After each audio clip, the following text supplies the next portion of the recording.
And now, here's your host of Shaping Success, Wes Tankersley.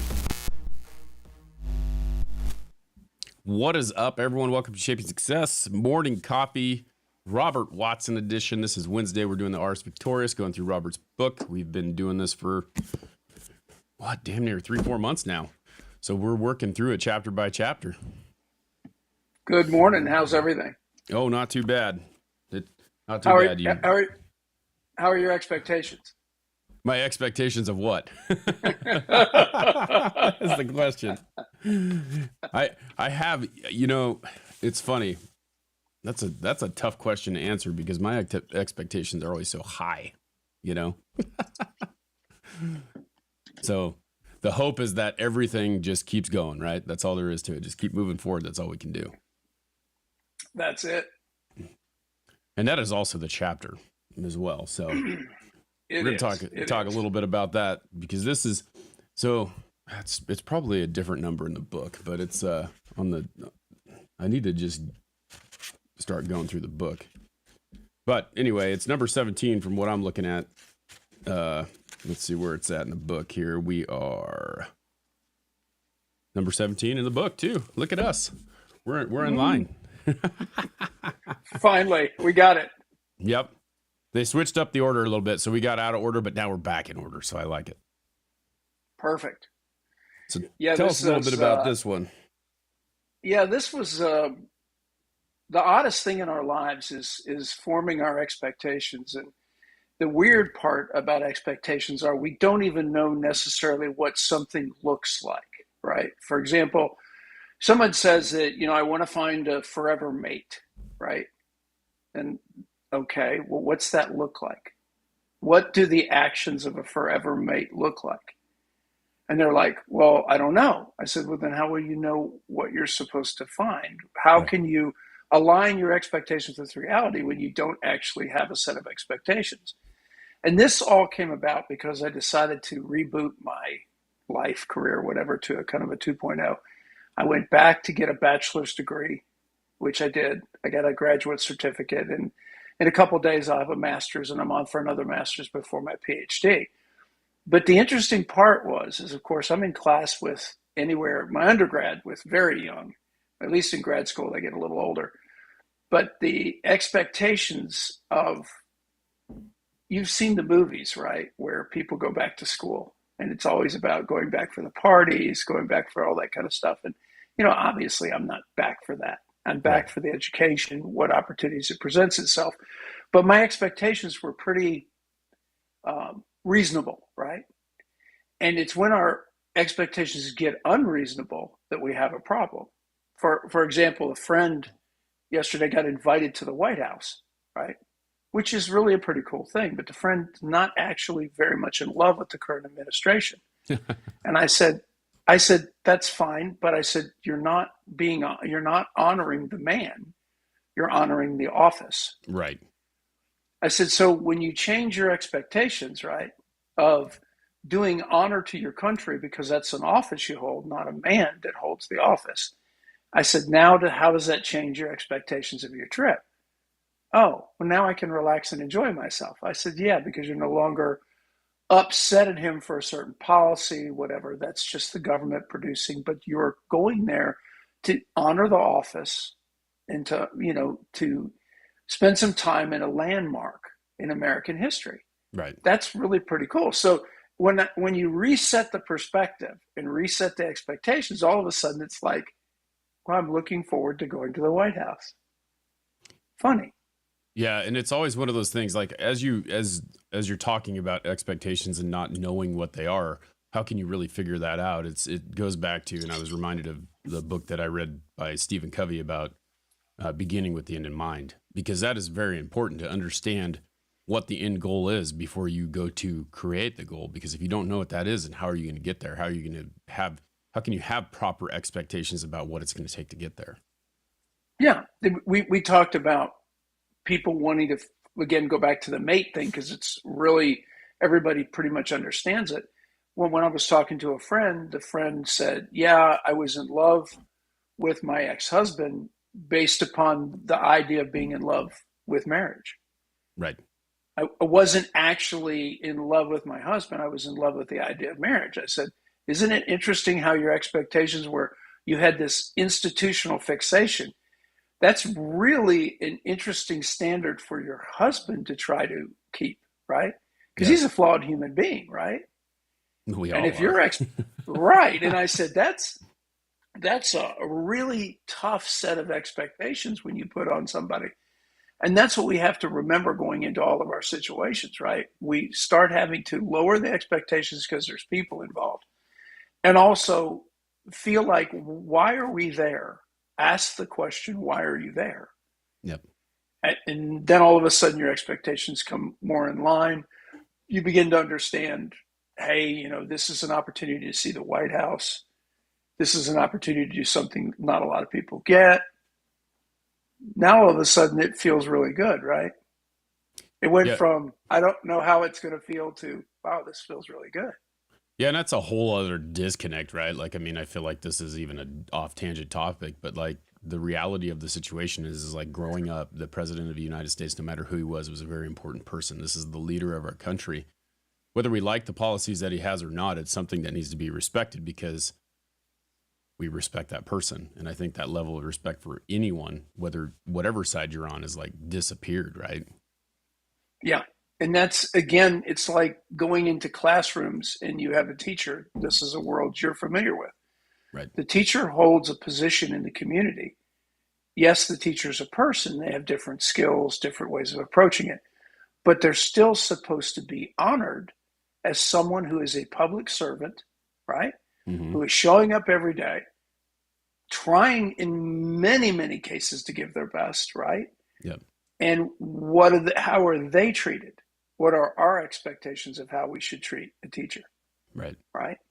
Not just a student, but yeah.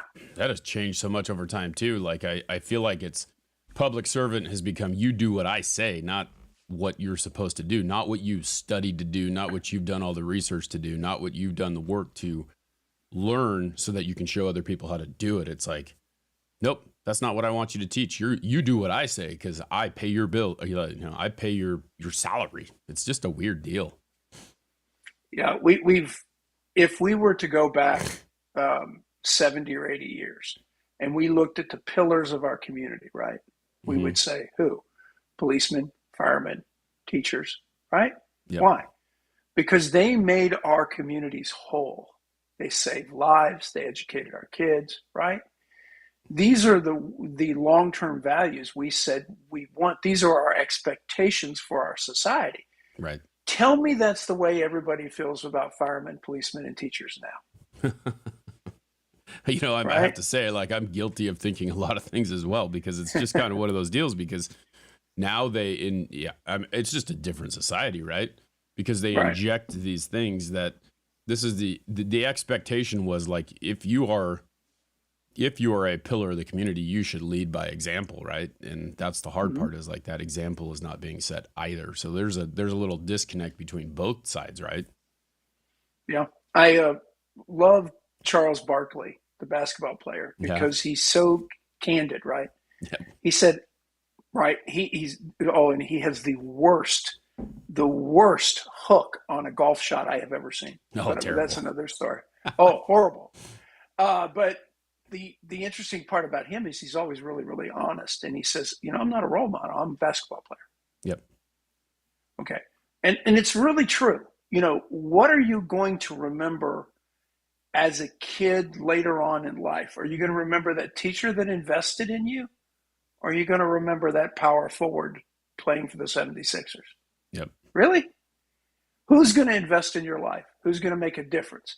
Who are you going to cherish? Right? You're not going to cherish the power forward from the 76ers. You're just not. But you are going to look back at the teachers that made a difference in your lives.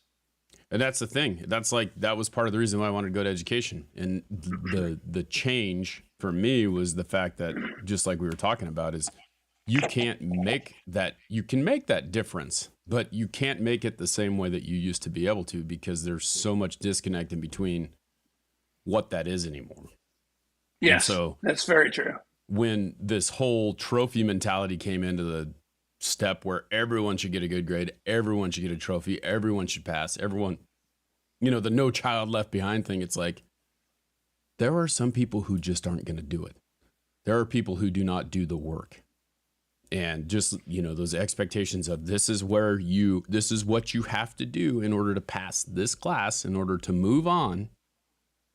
Oh, you didn't pass? Okay, it's okay. We'll just give you a C, we'll let you go. Or we'll give you a D, we'll let you go. It's no big deal. We're just going to promote the problem. We're not going to teach you any skills to know that you have to finish what you started, And that's the hard part. It's like the parents just want the kids to be able to go. This isn't that important. Babysit my child while I go to work, and then I'll take care of it after they're done. It's a weird deal. I have a professor that I turned a paper in earlier in the year, and he said, your writing's like a work of art. You're painting. He said, however, do not let a strength become a weakness. Make sure you hammer home the points you're trying to make. Okay. Come forward 2.5 months to a paper I just turned in. Literally, he took the time, and he got the hard copy. So he took the time to quote a line from the paper because it was that good, because it was that solid at hitting the points, because he decided that it was important that I get better as a writer, right? Yep. I get better at making a point.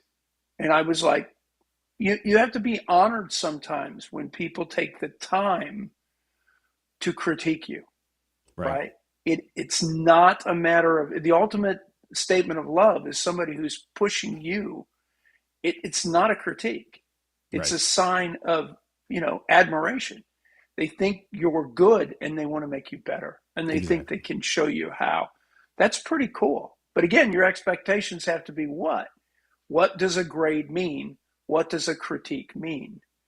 You may be good, but you can get better. Yeah. And that's what they're hired to do. They're hired to judge your work, to make sure that you met the expectation that was set forth by, like in a school setting, the expectation that was set forth for you to be able to be proficient in what you're doing. That grade, I'm in the 3rd grade. I have to do this much. And if I don't do this much, then I can't go on to the 4th grade. And now it's just kind of like, we'll just kind of push you, And I have the unique perspective of taking college courses at the undergraduate level, 40 years different, 40 years, 4 decades, an entire biblical generation. And I can tell you that the standards are lower. Right. Okay. The teaching in my way of looking at things is better. Okay. These teachers are better. Standards are lower. Yeah. Okay. But they really are. That's the one unique thing. This is me going on through multiple professors. They are nothing but fine, hardworking individuals, amazing contributors. I didn't have a bad one. And that's unique, right? Because I remember in the undergrad before that I had some bad professors. Right. Really did. I mean, guys that walked in and turned their back and went to the chalkboard and never looked back at me again for the entire class. Yep. These are the points that you need to know. And if you don't know them, then you're not going to pass. Exactly. And now all of a sudden I've got professors that are really invested in the students. So yes, the standards went down, but the professors are much more invested than they were 40 years ago. So there's good news. Yeah. And that's the tough part is that, I'm kind of in the same boat as you are. Like, I went to college when I graduated high school. I basically flunked out. I just wasn't ready. And then I went back, 15 years later and was 3.8 student through my undergrad, and then my master's. 1B. I was so mad. 1B. But I wanted a 4.0 in my master's so bad after I started realizing that I could do it. And then I just had this one instructor who just did not like the way that I wrote. And as you're talking about being more technical, or, like getting to the point, I think that probably was it. Like, too much fluff sometimes, right? Like your point is there, but you put too much fluff in there, and then you got to find the point in the middle of all that. And it just sometimes dilutes what you're trying to say. Yeah. And again, from their perspective, they're the consumer, and they are trying to be, again, their expectations as a consumer are, you need to make your point. Yeah. Don't fluff me, make your point, introduce your point, make your point, and drill home your point in the conclusion, right? Right. Again, wise advice for anybody. If we were in an elevator and I'm trying to pitch you, there's no fluff. Yep. Right? Zero fluff. Okay, let's see what we can do in this 7 or 10 seconds or 15 seconds, whatever I get. So this expectation is really amazing. And I think the chapter in the book wanders on from expectations to cardiovascular risk, okay, in the elderly or older, based upon what? Their expectations for life. In other words, if you believe you're a 60-year-old and a 60-year-old means you're being a doddering old, person that can't run, can't do whatever, then that's what you're going to find. You can often find exactly what you're looking for. Yep. But what if you change your expectations, and your expectations are, I don't ever have to get old. I don't have to get old. Right. And people are like, well, that's nuts. Really? Why? Who told you have to get old? You're just counting birthdays.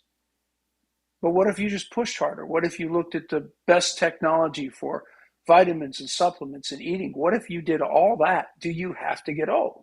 Well, guess what they're finding out? You don't. Now, are you going to get old? Sure. And things are going to wear out. Absolutely.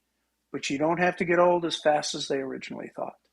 Well, it's just like a lot of things that you and I do. I mean, you much more than me, obviously, with the running and with the reading and with all that stuff. Like, it's funny how you watch, like, my grandmother was a good example of this. Love my grandmother. She passed away a couple years ago, and she was 96, 97 years old. My grandfather passed away, 20 years before she did. And so you see kind of like the way that those things have happened, and you look at like the mentality of what's going on. It's kind of like, well, my grandfather passed away and she was a different person because she missed my grandfather and she wanted to be with him. And then that mentality that like, well, I'm just going to die. I'm going to go there. I'm going to do this. And this is what happens. Yeah. Like I see these all the time where a couple has been together for so long, 50 years, 60 years or whatever. And then they lose their mate. And next thing they know, they just start going downhill because they don't need to, like they have nothing to live for. And if you have that expectation that I want to live to be 100 instead of I'm only going to live to be 60, you think you're going to make it a little bit longer by doing those things, like by preparing, like I'm going to keep reading, I'm going to keep writing, I'm going to keep taking those supplements, I'm going to keep exercising, I'm going to do all those things to make my situation better so that I don't. And that's kind of the thing. You got to have the will to live, really. Yeah, and it becomes a statement of purpose, right? But the purpose is based upon expectations. In other words, is this something achievable? I'm in the luxury position, and I consider it a luxury, where my birth mother and father are both still alive and thriving. Mm-hmm. Neither one of them have any history of anything, right? So I don't have any blockades in my way they're probably, God bless them, they probably live to be 100. Well, I'll do better. Yep. What one person can do, I can do too. And the demands we have to make on ourselves are simply a set of our expectations on ourselves. As you were saying before, your expectations are so high. What you really means is your demands for yourself are so high. Right. Right. I'm demanding myself to be better. I'm going through a position where I'm going to take a position at another university, and it's a good position. Don't get me wrong. It wasn't exactly where I thought it would be. So I'm kind of realigning my purpose and realigning everywhere I'm at. And one of my friends asked me, well, are you depressed? And I said, no, well, you're not your usual jovial self. I said, well, I'm working my way through it to try to figure out, to realign my purpose. In other words, this is an opportunity. A door has opened, right? Wasn't the door I thought. There's door number 1, door number 2, door number 3. This is door number 4. We didn't even see it on the stage. And so now I'm reloading and I'm realigning my purpose and trying to go, okay, what was the reason this door opened? What do I need to see? And it's easy when you're hitting all the marks that are in front of you and you're like, I'm clicking. But when somebody throws a curve at you, right, you have to stop and readjust. Change your set of expectations and go, okay, what am I here for? What's my purpose? And we found in the research that when you had a will and a purpose, your cardiovascular risk went down immensely. Why? Because you basically were not going to let anything get in your way. Right. You weren't deteriorating because there wasn't the demand pull in your life was incredible. You were literally demanding enough out of yourself to where you said, listen, not only am I going to live on, but I don't care about any of this other crap. Yep. Now, you still have to do things. You still have to eat well and work at it. Right. It's not a panacea for everything. But there really isn't any obstacles in your life that we can't overcome by just setting our expectations right and demanding more from ourselves. Yeah. And I mean, I think that big thing about that is just having that outlook, right? I've talked about this a lot of times on like kind of my episodes when I'm by myself, but like if you are around people who are talking negative or talking down to everything that you do all the time, that's going to bring you in that place. It's like the same thing. So if you're talking down to yourself and you have that negative self-talk and your expectations that you're going to fail, what's going to happen? You're going to fail. But if you go into it with that attitude that no matter what, I'm going to keep going, nothing can stop you. You just have to keep in that. And it's a process, because I'm sitting here thinking about, as you're talking about rearranging and like depression, and like you're not depressed, you're just thinking through it. And I get in that spot all the time. I'm thinking through that with this podcast over and over again. I've been doing it for 5 years. This isn't working. What am I going to do now? What am I going to change?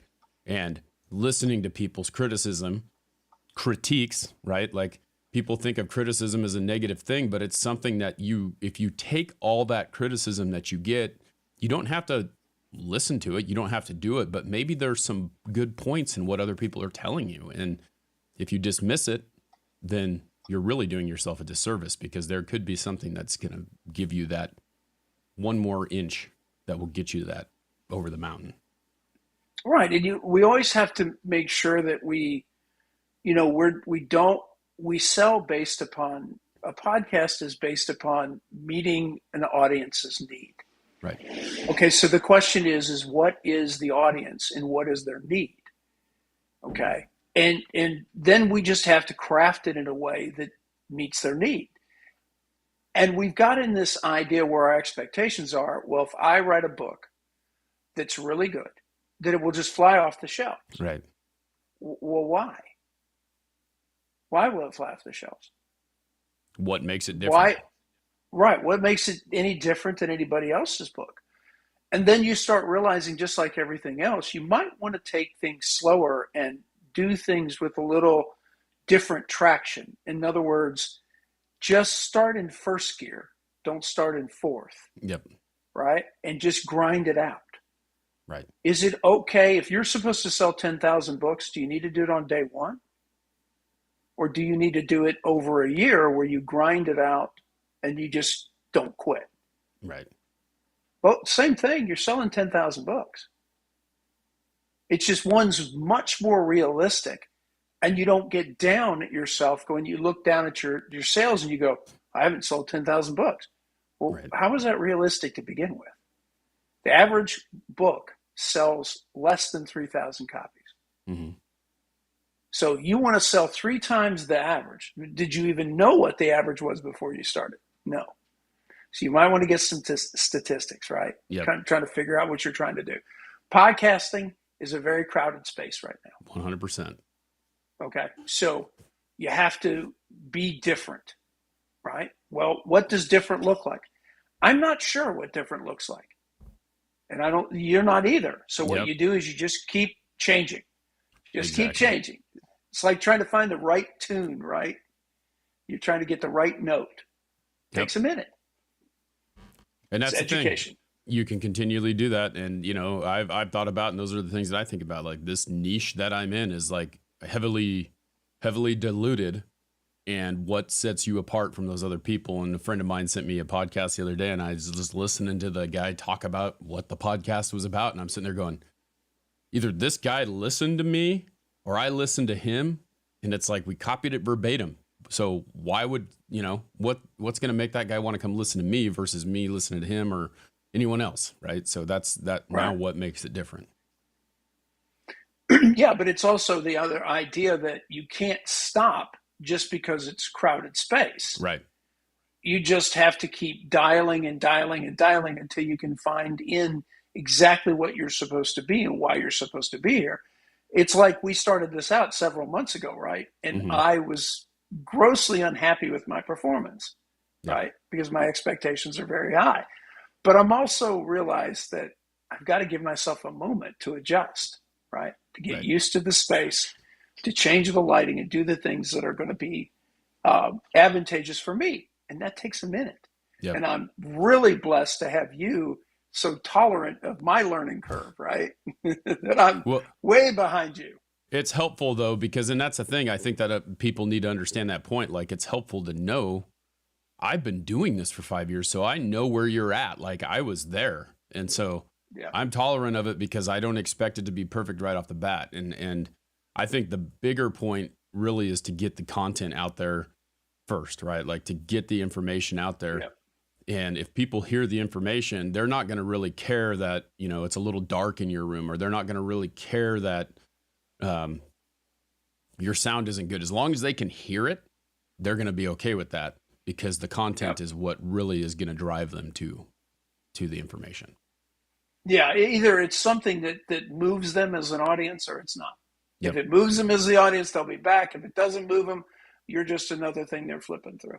Yep. I mean, that's why we have great people like Nikki hanging out in here, because those people, that's our audience. Those are our tribe. Those are our people. And I know we have 2 other people in here. I can't really tell who they are, but thanks for watching. We appreciate you. All righty. Well, that's a great chapter. We'll be back next week with, I should look in the book, not in that. I think it's confidence is what it says here. I think we're back in order, because that's the only thing that flipped around, right? Yes, I believe it was. Yep. So we'll be back with confidence next week. We appreciate you guys hanging out. Robert, I hope that you have a great day, and thanks everyone for tuning in. Absolutely. Thank you, Wes. I appreciate you. All right, everyone. We'll see you next week.